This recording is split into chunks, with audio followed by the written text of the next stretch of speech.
Assalamualaikum warahmatullahi wabarakatuh. Berikut pembelajaran seni budaya tentang pembahasan seni rupa di bidang menggambar. 1.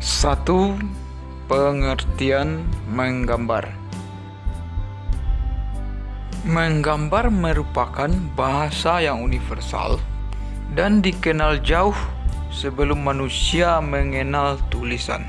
Terus yang kedua adalah objek menggambar.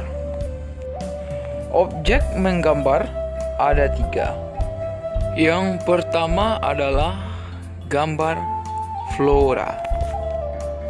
Adalah objek gambarnya yang berhubungan dengan tumbuh-tumbuhan, baik itu gambar bunga, gambar daun, ataupun pohon. Dan yang kedua objek menggambar yaitu gambar fauna. Gambar fauna yang berhubungan dengan hewan, baik itu gambar burung, gambar kucing, dan sebagainya.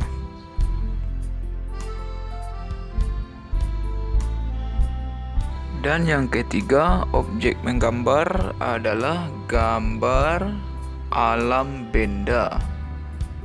Gambar alam benda yang berhubungan dengan benda-benda.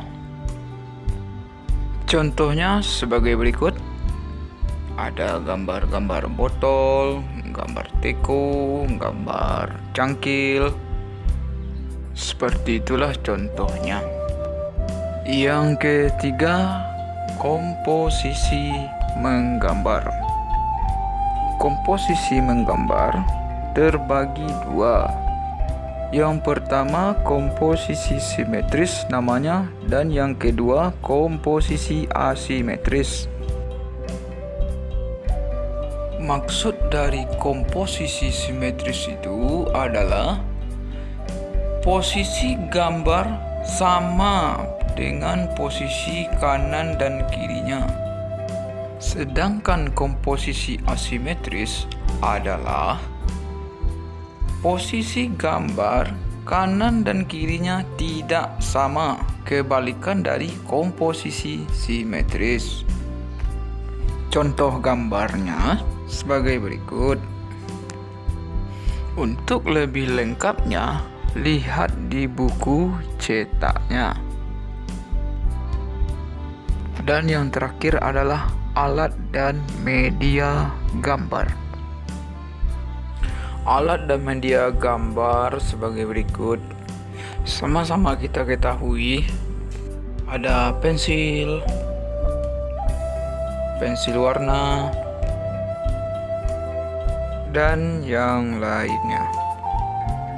Untuk lebih lengkapnya pembahasan ini, lihat buku cetaknya. Mungkin hanya itu saja sedikit penjelasan dari saya. Assalamualaikum warahmatullahi wabarakatuh.